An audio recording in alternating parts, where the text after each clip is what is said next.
nossas vidas. Apesar de nós estarmos distantes fisicamente, mas nós estamos aqui unidos pelos mesmos ideais. E uma data importante, né? Amanhã, no dia 31 de março, faz aí 154 anos do desencarne de Kardec, a 31 de março de 1869.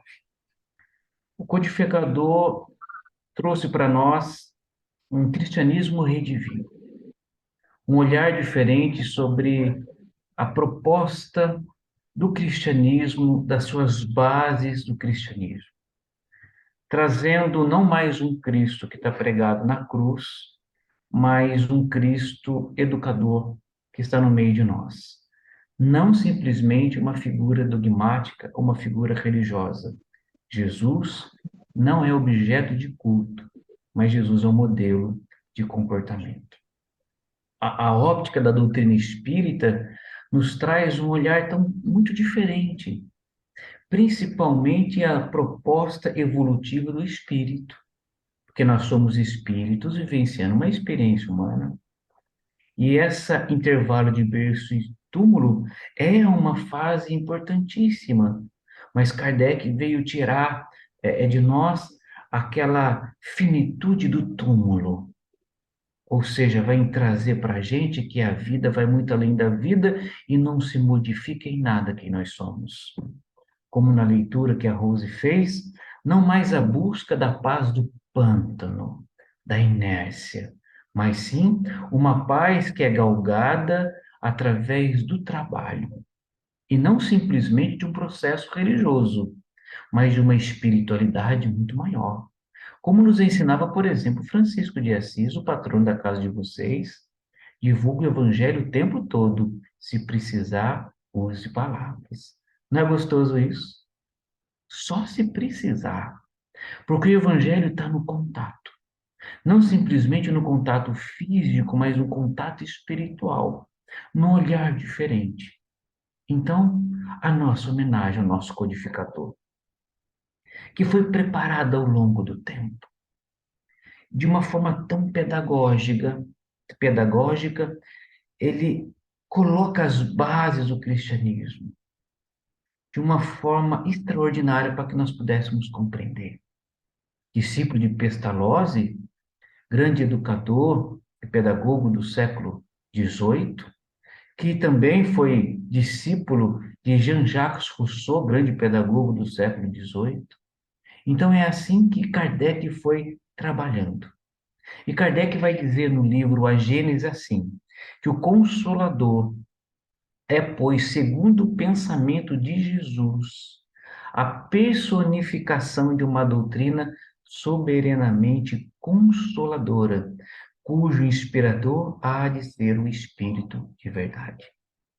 O Espiritismo é extremamente consolador, mas eu tenho uma frase que eu gosto: o Espiritismo precisa ser consolador. Em primeiro momento, ele é consolador, mas no segundo momento, ele já é incomodador, porque ele precisa nos incomodar.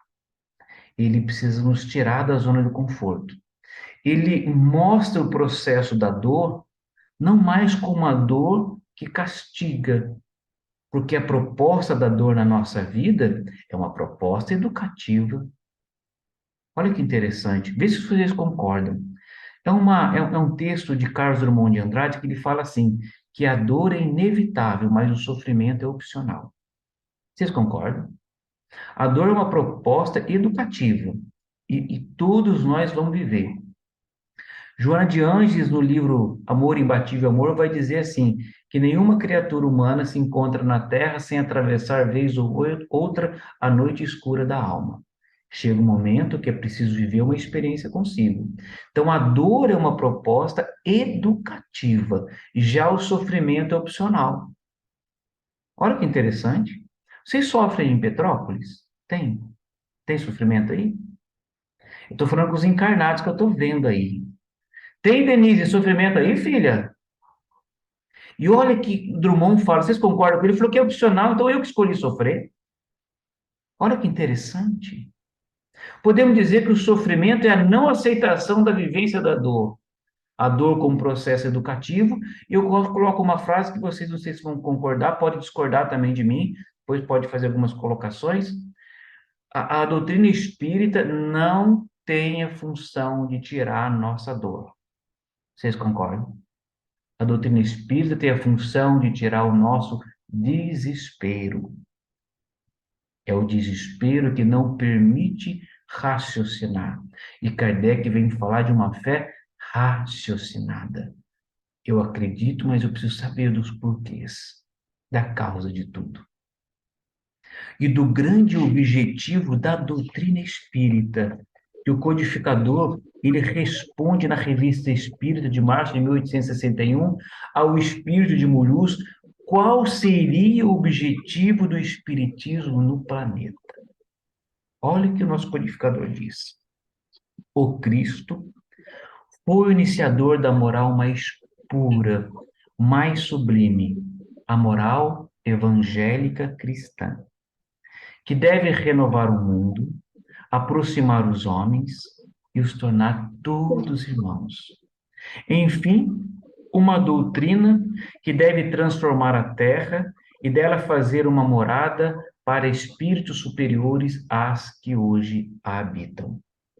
É a lei do progresso, a qual está submetida à natureza, e o espiritismo é uma dessas forças vivas que Deus se serve para fazer a humanidade avançar na via do progresso moral. Então, o objetivo da doutrina espírita é o desenvolvimento moral do espiritismo. A nossa evolução, todos nós estamos destinados ao processo evolutivo. No Livro dos Espíritos, Kardec, numa questão, quando fala de evolução, para mim, é mais poética e mais gostosa de se ouvir quando ele diz que tudo se encadeia na natureza. Tudo segue um fluxo de busca de luz, desde o átomo primitivo que nós fomos ao arcanjo que um dia seremos. Ou seja, nesse intervalo, a escolha é nossa. Não basta simplesmente dizer assim, sou uma pessoa de fé, sou uma pessoa religiosa para o processo evolutivo ocorrer. É exatamente essa proposta que Kardec veio descortinar aos nossos olhos. Fé não tem nada, fé não tem nada a ver com crer ou deixar de crer. Vocês acreditam nisso? Porque quando você pergunta assim para uma pessoa, não sei se em Petrópolis acontece, você encontra comigo e fala, eu sou uma pessoa de fé, eu sou uma pessoa muito de fé. Porque é gostoso falar de fé quando a gente está na praia, com o pé na areia, tomando água de coco, não é mesmo? Simples falar de fé, mas quando a dor bate na porta, é aí que eu vou tentar mensurar essa dimensão do espírito que eu sou, a somatória das minhas vivências. Fé é um potencial divino que o Cristo já disse, está dentro de ti. É preciso lapidar os seus potenciais. Vós sois luzes, vós sois deuses. Então a fé, ela é só dimensionada nos momentos difíceis. E eu vou trabalhando a somatória das minhas experiências. Olha que Emmanuel diz no livro Consolador: fé é guardar no coração uma luminosa certeza em Deus. Fé é certeza, não é crença.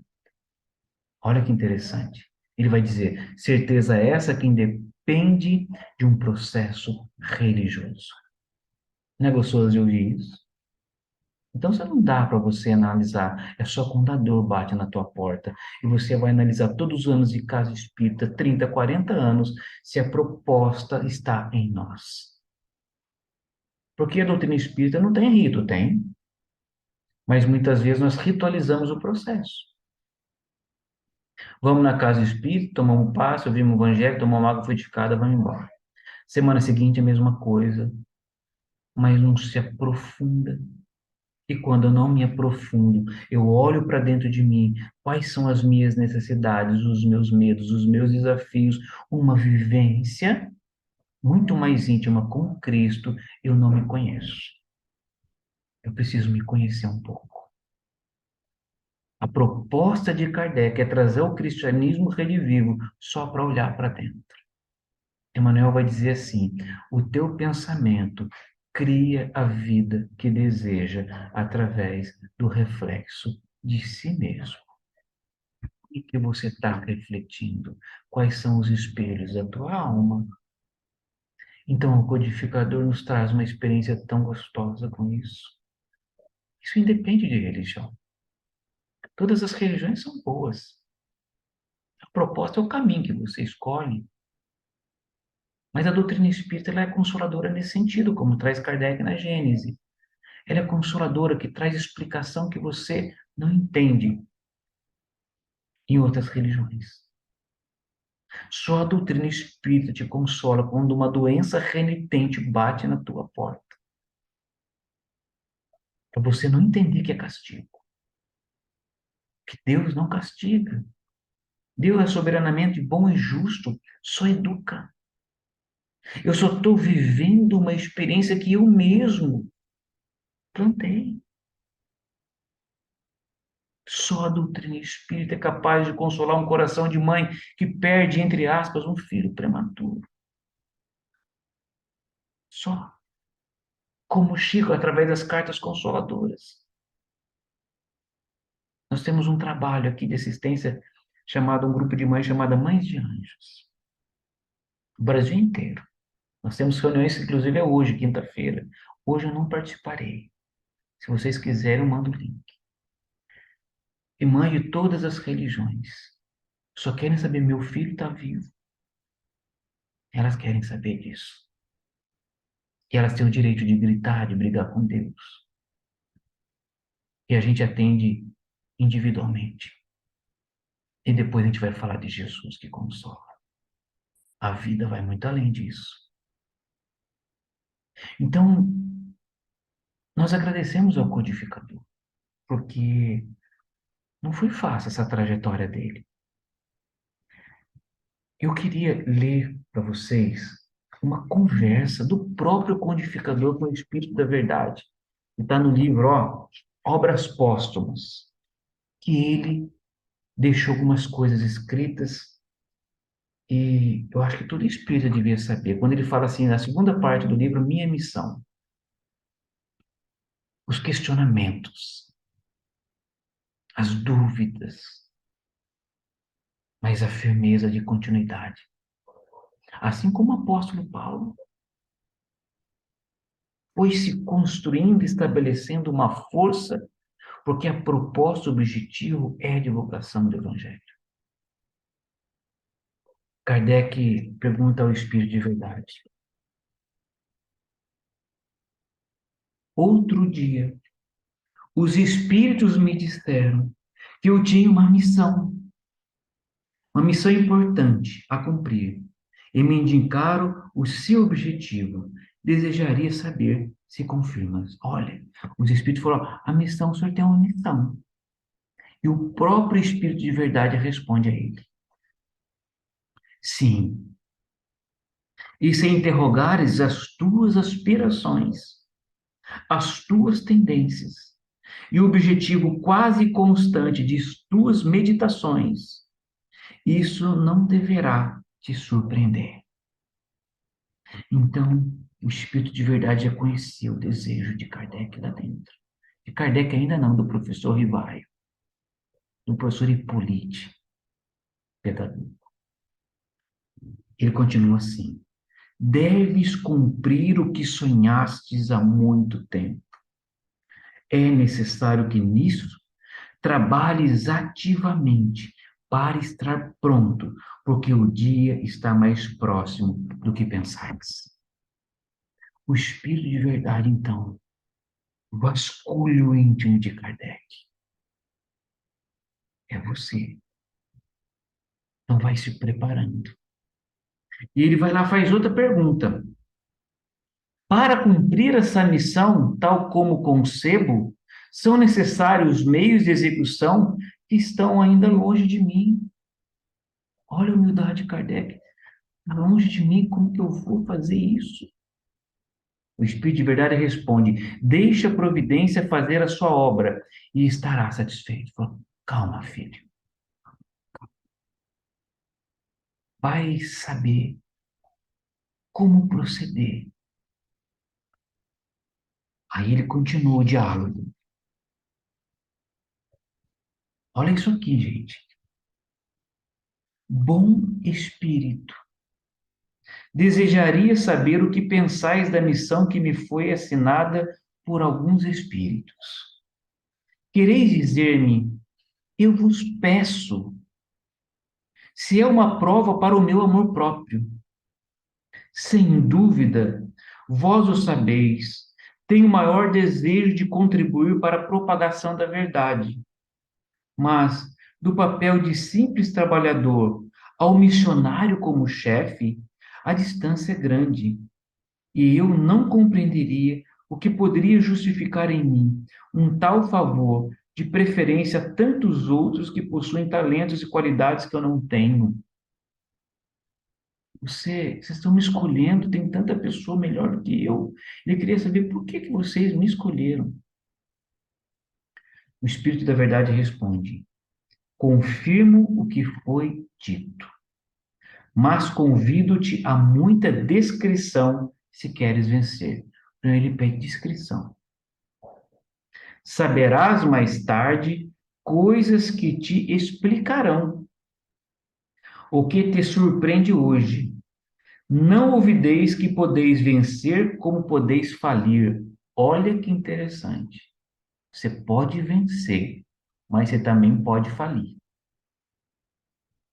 Neste último caso, outro te substituiria, porque a proposta de Deus, olha que interessante, porque os desígnios do Senhor não repousam sobre a cabeça de um homem. Se você não der conta, outros estão aí para dar. Olha que interessante. Mesma coisa com Paulo, com os discípulos. Se você não dá conta, outros vão dar. Mas Jesus confia em você. Não faleis, pois, jamais de tua missão. Esse seria o meio de fazê-lo fracassar. Fala, cuidado, vai ficar falando por aí. Fica quietinho. Não se pode fracassar. Ela não pode ser justificada senão pela obra realizada, e ainda nada fizeste. Olha que Jesus fala assim: calma, você não fez nada ainda? O que você está achando? Calma. Se a cumprides, os homens se reconhecerão cedo ou tarde, eles mesmos, porque é pelos frutos que reconhecem a qualidade da árvore. Só mais tarde eu vou saber se você vai dar conta ou não. Coisa extraordinária, gente. Você imagina esse diálogo de Kardec com o Espírito da Verdade? Ele continua a pergunta. Certamente não tenho nenhuma vontade de me gabar de uma missão na qual creio apenas eu mesmo. Se estou destinado a servir de instrumento para os objetivos da providência que ela dispõe de mim, mas neste caso reclamo a vossa assistência dos bons espíritos para me ajudarem e me sustentarem na tarefa. Assim como nós, eu peço a você que me ajude na tarefa. Já pensaram isso também no momento difícil? Jesus sempre falou: vinde a mim, vós que estáis cansados, eu vos aliviarei. O que o Espírito da Verdade responde? A nossa ausência,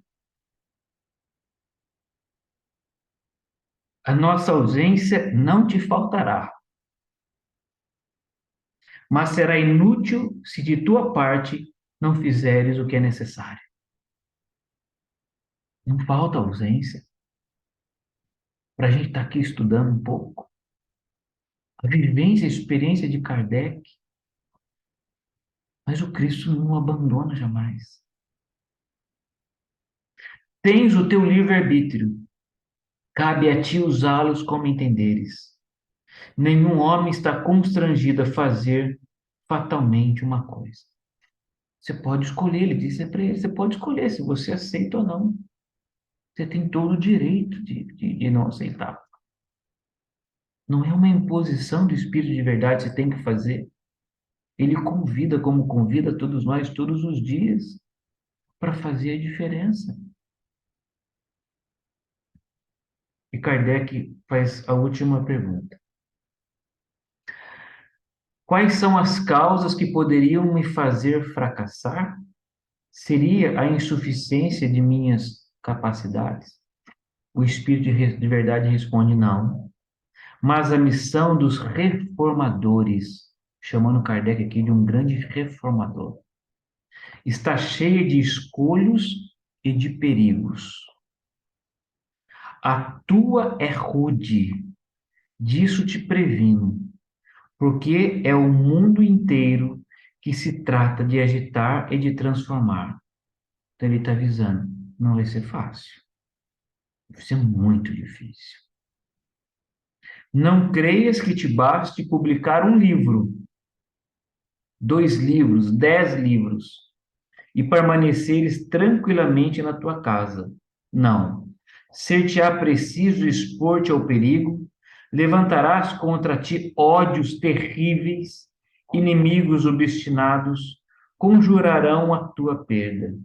Estarás em luta contra a malevolência, a calúnia, a traição mesmo daqueles que te parecerão os mais devotados. Tuas melhores instruções serão desconhecidas e desnaturadas. Mais de uma vez, sucumbirás sob o peso da fadiga. Em uma palavra, será uma luta quase constante que terás que sustentar, e o sacrifício do teu repouso, de tua tranquilidade e de tua saúde, e o mesmo de tua vida, porque sem isso viverás por muito mais tempo. Pois bem, mais de uma recua quando, em lugar de um caminho florido, não encontra sob os teus passos senão espinheiros, pedras agudas e serpentes. Para tal missão, a inteligência não basta. É necessário primeiro, para agradar a Deus, a humildade, a modéstia, o desinteresse, porque ele abate os orgulhosos, os presunçosos e os ambiciosos. Para lutar contra os homens é necessário coragem, perseverança e uma firmeza inabalável. É preciso também da prudência e do tato para conduzir as coisas a propósito e não compreender-lhe o sucesso por medidas ou por palavras intempestivas. É preciso, enfim, o devotamento da abnegação, estar pronto para os sacrifícios. Vês que a tua missão está subordinada às coisas que dependem de ti. Espírito de verdade. É o sacrifício, a luta constante, principalmente quando ele diz com seus mais próximos. Muitos vão te virar a cara, mas a proposta do Cristo sempre foi essa. Não foi assim com Jesus. Então, o cristianismo, na sua essência, é uma luta constante. E trazer essa obra à lume, a doutrina espírita, foi abrir mão da própria vida. E a nossa função, como espíritas, acima de tudo cristãos, é divulgar não simplesmente a doutrina espírita com palavras, mas como nós nos comportamos todos os dias. Esses dias eu estava falando sobre mediunidade numa casa e me perguntaram como poderia fazer para desenvolver melhor a mediunidade, né? Foi uma pergunta que me veio. Você lembra que o Espírito da Verdade falou assim que não basta inteligência? Conhecimento a gente pode conhecer, mas se a gente não desenvolver o lado moral, o nosso comportamento não resolve muito. Eu respondi assim para ela assim, olha, para começar a desenvolver mediunidade é só não parar na fila de vaga de idoso com o teu carro, se você não é idoso. Eu falei, nossa, é isso? É isso aí. Você respeitar a fila.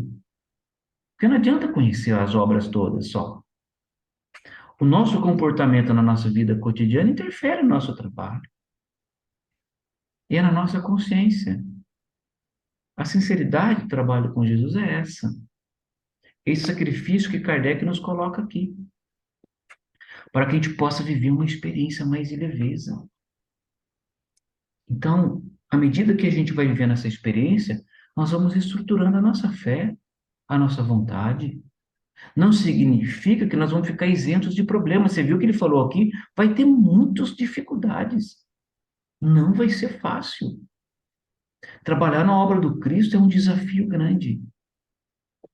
E a gente vai encontrar dificuldades. Por exemplo, no trabalho na casa espírita, na própria ambiente espírita. Faz parte disso. Nós somos diferentes. O que nós temos que tomar cuidado é da gente colocar, impor as nossas ideias aos outros. Nós seguimos a proposta espírita e respeitar o direito do outro ser como ele deseja. O Chico não dizia isso? Dê ao outro o direito dele ser como é, mas nós temos o dever de ser melhor do que nós somos. É com a gente.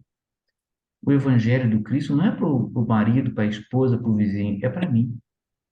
Porque se eu achar que o evangelho é para o outro, nunca se modifica em mim. E nós vamos encontrar dificuldade. Abriu. Dr. Bezerra de Menezes dizia que, assim, que um dos maiores desafios da doutrina espírita são os espíritas. Nossa, isso não é em Petrópolis, é claro. E encontramos muitas vezes tantos desafios. E é natural, é muito natural isso. O nosso foco, o nosso compromisso é com Jesus, não é com ninguém. É com Jesus e com a nossa consciência. Vamos trabalhar, aprender a silenciar quando precisa, a viver uma experiência de disciplina, sabe? Mas cuidado com a rigidez da disciplina. Aqui a gente trabalha também com prevenção ao suicídio. Cuidado com essa disciplina casa espírita. Nosso trabalho começa às 8 e termina às 9h30 em ponto. Se bater no centro, 9h35, alguém para conversar, a gente vem para o próximo trabalho. Ela vai lá, não dá conta, ela se mata. Porque você não ouviu. Caridade não é a hora que a gente marca. Não é marcar horário. Algumas vezes precisa da disciplina. Marca um horário e atende. Mas a maioria das caridades não está predeterminado com horário, porque na hora que a gente deseja, é a hora que alguém precisa. Então, seja você quem ama, quem perdoa, quem escuta e quem trabalha. É o trabalho, uma proposta de olhar para dentro de nós. E a doutrina espírita tem nos trazido tanto isso. Se não fosse o Evangelho, eu não saberia onde estaríamos nesse momento. A proposta do trabalho na casa espírita faz a gente olhar para a gente diferente. A gente começa a olhar diferente, não mais por quê, por quê, por quê. Agora a gente muda a pergunta, para quê? Senhor, para que isso? O que você quer me dizer com tudo isso? Para onde você quer me levar com esse desafio? Aí a doutrina espírita fica consoladora. André Luiz dizia assim: melhore tudo dentro de ti, para que tudo melhore ao redor dos seus passos. A melhor proteção na nossa vida é o trabalho no bem. E quando a gente chega no caso espírita, eu não sei que aí em Petrópolis as pessoas chegam assim, Guilherme, aqui em Taubaté chega assim, estou com encosto. Eu falei, mas o que é isso, meu filho? Fui lá comigo, eu estou com encosto, e minha vida não vai bem porque eu estou com encosto. Falei, gente do céu, esse negócio de obsessor, nem os obsessores estão dando conta de nós mais. Porque tem hora que a gente acorda tão chato que nem eles ficam perto. Você já viram aquele teatrinho do Amigos da Luz, que ensina espiritismo de uma forma bem humorada? Eu estou falando aqui para você, mas não tem nada a ver com Petrópolis, só acontece para cá, tá? Em Petrópolis eu sei que não acontece. Diz que um espírita acordou de manhã, segunda-feira cedo, e começou a levantar, estava com dor de cabeça. Ai, meu pai, estou com dor de cabeça. Esse obsessor não sai de perto de mim, e começava a orar. Eu estou querendo trabalhar, mas esse obsessor não sai de mim. Ele tentava levantar, falava, ai, minha cabeça, voltava a deitar de novo. Esse obsessor que me não dá sossego, Senhor, tira de mim que eu preciso trabalhar. De repente o obsessor aparece para ele, fala, meu amigo, o que está acontecendo? Eu estou querendo fazer meu trabalho de te obsediar, mas eu não consigo, porque você é tão chato. Você reclama o dia inteiro, você reclama todo dia, você nem precisa de obsessor. O obsessor falou, nossa, eu estou te dando conselho, eu sou obsessor. Eu não sou teu anjo de guarda, não. Vou até embora. Por que não dá conta? Então, quer se proteger, trabalhe. Trabalhe em silêncio. Trabalhe em silêncio. Faça tudo o que você pode na condição que você tem. Porque a grandiosidade do trabalho não está no tamanho da obra que você faz, mas a sinceridade que você coloca no teu trabalho. Seja você quem ama. Seja você, então, quem perdoa. O Cristo precisa de criaturas para ajudar outras criaturas. E nós temos esse compromisso, esse trabalho na casa espírita de consolo, não de tirar a dor. A dor é proposta educativa, mas ampara, mostra para a pessoa que ela tem condição de se superar, que isso que ela está vivendo é algo transitório, nada é permanente, nada é permanente. A única coisa que é permanente é Deus, é só Deus. Então, viver uma experiência diferente. E quando eu trabalho comigo, eu gero saúde. A saúde não depende do corpo. O corpo físico desgasta, é natural. Chico dizia assim, final da vida. Perguntava, Chico, como é que você está, Chico? Ó, meu filho, meu coração quase não está batendo muito, meus pulmões quase não estão dando para respirar, minhas pernas quase não estão andando, mas eu estou bem. Isso é diferente. Doutor Joaquim Murtinho, já ouviram falar no Doutor Joaquim Murtinho? Médico, que escreveu através do Chico um tratado sobre saúde física e saúde mental. Ele vai falar assim que a saúde do corpo depende de uma harmonização do espírito. Quando você vive uma experiência gostosa com você, de uma estrutura emocional equilibrada, quando você trabalha o teu interior, o teu corpo reage. O teu corpo também faz o bom combate, como dizia o apóstolo Paulo. Então, é uma proposta educativa. Agora, é preciso compreender o que nós estamos fazendo na casa espírita. Nós estamos só visitando ou só estamos vivendo uma experiência muito mais profunda? E quando eu vivo uma experiência mais profunda, eu modifico a minha visão. Então, Jesus já nos dizia isso. Teus olhos são como a lâmpada do teu corpo. Se teus olhos forem bons, todo o teu corpo estará iluminado. Mas se teus olhos forem maus, todo o teu corpo estará em trevas. Observe então em ti se há luz ou se há trevas, porque se forem trevas, em trevas ficarão. Então, como diz o Espírito de verdade, o próprio Cristo para Kardec, a obra depende de ti. Serás responsáveis pelos teus passos. Serás responsáveis pelas vibrações que emite as pessoas que te buscam, porque é através das tuas mãos que codifica essa obra consoladora, outros com corações serão consolados. Eu quero abrir aí um parênteses para que se alguém quiser colocar alguma coisa, que é gostoso quando é interativo, se quiser perguntar alguma coisa, eu tiver condição de responder, fique à vontade. Denise, você levantou a mão, você quer perguntar, filha? Quer falar alguma coisa, Denise?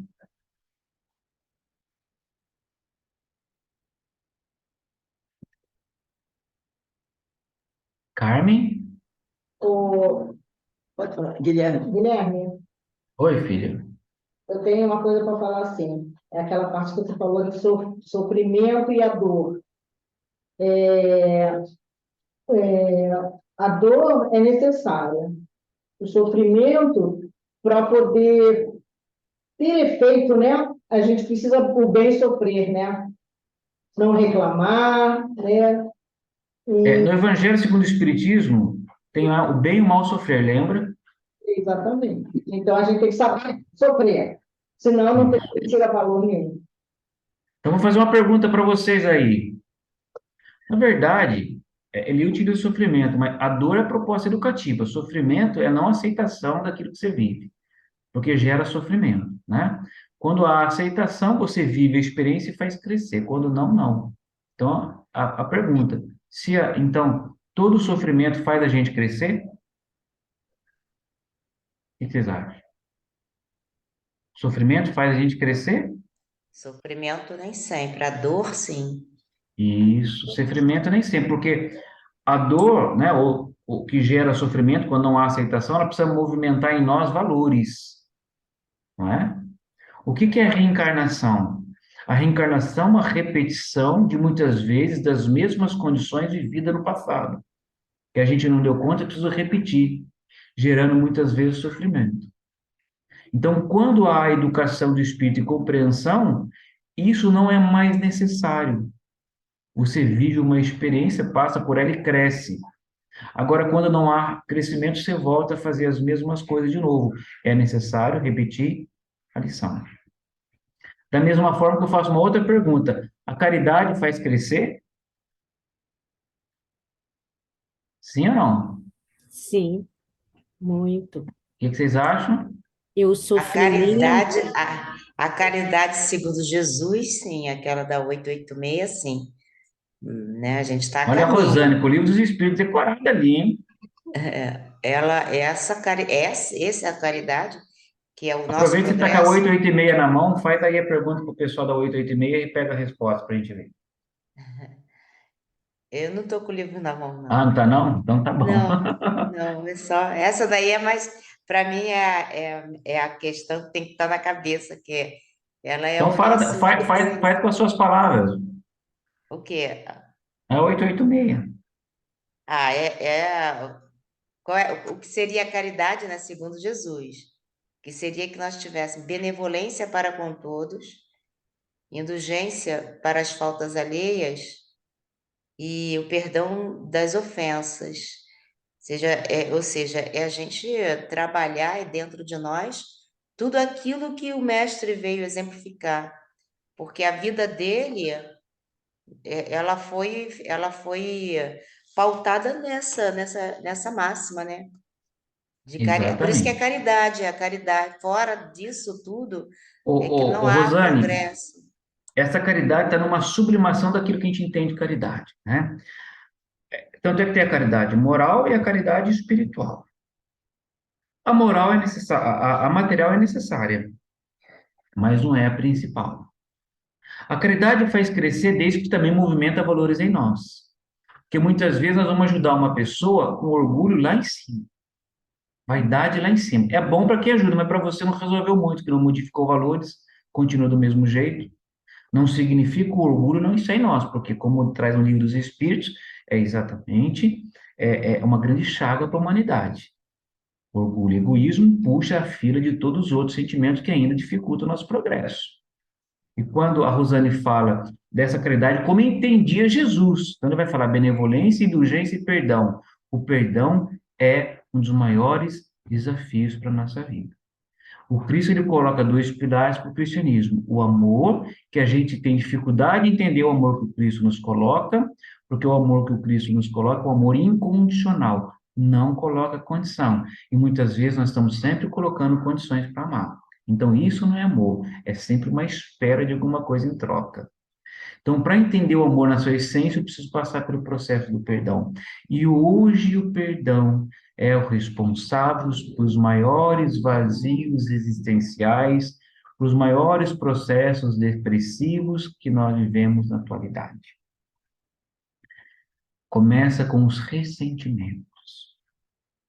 Muitas vezes nós detectamos uma dificuldade na área emocional, um vazio, porque em muitas situações, isso não começou agora, mas começou há 30 anos atrás, 40 anos atrás. E muitas vezes, 2, 3 reencarnações atrás. Então, eu preciso cuidar do emocional. O perdão é bom para quem dá, não para quem recebe. Porque muitas vezes a pessoa fala assim: nossa, não tem noção do que fizeram para mim. Mas não tem problema isso, o perdão é bom para quem dá. O outro é responsável por aquilo que ele faz. Se você não perdoa o outro, continua te machucando. Ele é bom para você. Ele limpa, ele traz paz. Mas não pode ser aquele perdão assim: perdoei. Você sabe como a gente faz o teste para perdoar? É simples. Por exemplo, você está passando na rua e alguém que você tem algum tipo, não é? Eu sei que não acontece em Petrópolis. Você não está indo muito bem com a cara, aquela dificuldade, está passando a mesma rua. Se você não precisar mudar de calçada, você perdoa. Se você mudar rapidinho de calçada, é porque você precisa resolver alguma coisa. Precisa resolver com uma pessoa? Não, precisa resolver comigo, não é com outra. Se você achar que precisa ter o outro, ótimo. O problema é do outro, o problema não é nosso. Então, uma situação difícil ainda, né? Nós estamos esperando em muita regeneração, mas a gente precisa mudar o nosso comportamento. Kardec, no Livro dos Espíritos, fala que ainda nós somos espíritos de terceira ordem. Vocês leram lá o que significa o espírito de terceira ordem? A matéria se sobrepõe ao espírito. Nós nos preocupamos muito mais com a questão material do que a questão espiritual. Mexeu nos nossos interesses pessoais. Vou abrir de novo para perguntas, algumas colocações. O que vocês acham? O nosso tempo está acabando. Ana, fale, Ana. O que você quer falar, Ana? Não? Maria Inês, está anotando o caderninho aí, Maria Inês. O que você quer falar, filha? Não, eu falei, é a Ana que está falando. Cadê a Ana? Eu falei que a Peraí. caridade, Qual né? Ana? Ana Brito. Ah, Ana Brito. Desculpa, Ana. Ah, você está no escuro aí, Ana? Não, é porque a minha câmera está estranha. Vou ligar. Tá, você penteou o cabelo? Normalmente eu tenho o Não, Evangelho aqui. ela fica Quando eu não penteio pulando. o cabelo, eu desligo a câmera, sabe, Ana? Não, tá tudo bem comigo. É a câmera Fale, mesmo. querida. Mas a caridade é muito importante, né? A gente praticar. É um aprendizado, né? É um desprendimento. E é um crescimento muito grande, né? Quando a gente pratica de coração, né? Tudo que a gente Isso. faz. Caridade É é isso um aí. despertamento consciencial.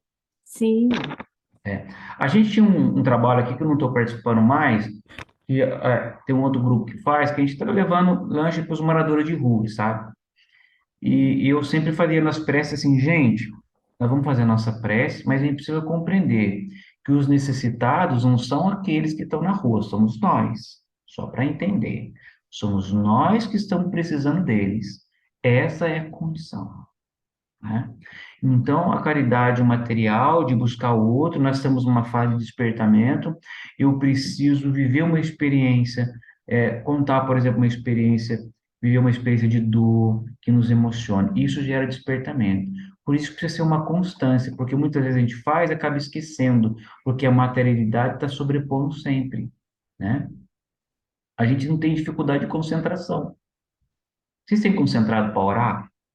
Jesus fala assim: ao orar, não faça como os fariseus, que ficam em pé nas sinagogas e nas praças públicas para serem vistos pelos homens. Ao orar, entre no teu quarto. Não é o quarto físico, mas o quarto da consciência. Olha o que ele falou: feche a porta. Por que ele falou isso? Porque para você se concentrar. Por exemplo, daqui a pouco você está orando, orando, orando, daqui a pouco você esqueceu que pagou, não pagou o boleto. Aí não paguei um boleto. Cortou toda a vibração, não consegue concentração. Aí você começa a pedir ajuda aos espíritos, mas não tem jeito, você não está concentrado, não consegue uma conexão. Então, é preciso começar a experienciar isso, não é? Se a gente não cuidar do nosso emocional, a gente tem dificuldade, cara, né? Nós temos uma grande epidemia de suicídio. A gente imagina que o suicídio, a gente fala assim, nossa, se eu tivesse tanto dinheiro, eu não teria problema, eu pagava todos os meus boletos em dia. Olha que gostoso. Não tinha preocupações. Você sabia que o maior índice de suicídio é naquela que a gente chama de classe A? Pessoas que conquistaram tudo na vida, mas não conseguiram conquistar a si mesmo. No Brasil, nós temos aí, segundo algumas estatísticas, segundo o CVV, Centro de Valorização à Vida, que nós a cada 45 minutos ocorre um suicídio no nosso país. São mais de 30 suicídios diários. Isso que são chegados aos vias de fato. E para cada suicídio que as pessoas chegam à via de fato, houve 3 tentativas. Então, nós estamos numa situação muito difícil. E agora eu quero falar para você, que talvez vive uma experiência de dor. Todos nós vivemos. Então, diante da sua dor, saiba que ela é transitória, ela vai passar. E aprenda a ter suporte com fé, porque não passa sozinho também. Sempre tem uma casa espírita perto, alguém para te falar, para chorar. Quando uma mãe me liga sobre o suicídio de um filho, eu não tenho que falar para ela. Eu choro junto, como o Chico ensinou, nós vamos chorar junto. As nossas relações, elas são muito fragilizadas. A nossa estrutura de família, ela está muito superficial. A gente precisa se aproximar mais, conversar um pouco mais, falar daquilo que está machucando, principalmente para os nossos filhos. Então, o Evangelho, ele tem esse fundamento na nossa vida, de trazer para nós o amparo e um consolo. A minha fala termina aqui, já são 7h30, né? Disciplina no horário. Eu quero agradecer profundamente o convite, né? E espero que a gente possa ter outras oportunidades de a gente estar conversando um pouquinho mais sobre a doutrina espírita e sobre Jesus. Eu agradeço muito ao nosso irmão Guilherme Azeredo, que trabalha no Grupo Espírita Paulo de Tarso, em Taubaté, pelo seu trabalho na noite de hoje. Realmente foi muito enriquecedor e inspirador. Que Deus te abençoe, meu irmão, nesse trabalho. Eu mandei para você um link pedindo para você mandar para a gente o link desse trabalho, Mães de Anjos, né? Que é uma coisa belíssima fazer esse trabalho de amparo, consolo, junto a essas irmãs que passaram por essa prova tão difícil que não dá para a gente dizer, eu entendo o que você está sentindo, porque se nós não vivermos isso, nós não saberemos exatamente o que é essa dor. Como também esse trabalho belíssimo sobre os nossos irmãos suicidas, e como você falou, realmente, né? Quem não tem na família alguém que já esteja, pelo menos eu tenho, né, na quinta tentativa, e o pior é que a gente sabe que uma hora vai acertar, porque não é quem tenta tanto, e normalmente, como você falou, são pessoas que estão numa situação mais abastada, são muito jovens também, nós temos um grande número de jovens buscando, né, esse suicídio, essa fuga, a gente não sabe nem explicar, e é difícil também o consolo, o esclarecimento, porque é preciso que a família participe também desse trabalho. Então, eu só tenho a agradecer a você, meu irmão, por você ter estado conosco. Com certeza iremos convidá-lo para outros trabalhos, porque nós temos também um trabalho em setembro voltado para os nossos irmãos suicidas. Então, eu só tenho que te agradecer e tenho certeza que o grupo que está conosco aqui são pessoas de várias partes do Brasil. Eles também têm muito a agradecer e todos gostamos muito das suas palavras, das suas orientações, das suas reflexões. Que Deus te abençoe e abençoe todos nós. Tá bom? Se você quiser falar mais alguma coisa para nós, estamos aqui com o microfone aberto. Eu vou depois passar o contato para a Rosana, né? A Rosana é uma amiga aqui da cidade vizinha de Caçapava, que está coordenando esse trabalho lá. Hoje eu não vou estar presente, que eu tenho um compromisso em outra casa espírita, então o trabalho começa às 9h30. Vou pedir para ela entrar em contato com você ainda hoje, tá bom? E convidá-la para esse trabalho. Eu quero, então, convidá-la para a gente fazer uma prece final, em homenagem ao nosso codificador. Peço que sentem mais confortável possível nas suas cadeiras, para sentir essas vibrações que nos envolvem. Nós vamos começar com uma respiração bem suave. Respira fundo, segura um pouco, solta. Respira fundo, segura um pouco, solta. Os batimentos cardíacos vão ficando compassados e uma serenidade vos envolve. Meus queridos amigos, a paz do Cristo esteja convosco. Todos nós, caminheiros da seara cristã, dos seus desafios, das suas complexidades íntimas, vivendo experiências dolorosas, meus queridos.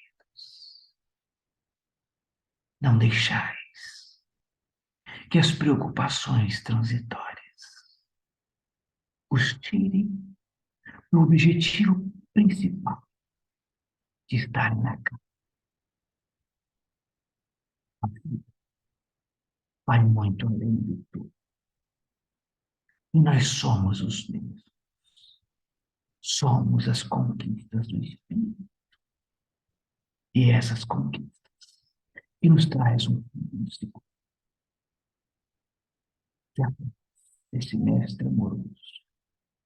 E o nosso agradecimento ao professor Rivaio, o nosso Kardec, pela codificação dessa doutrina bendita e consoladora. Que assim seja.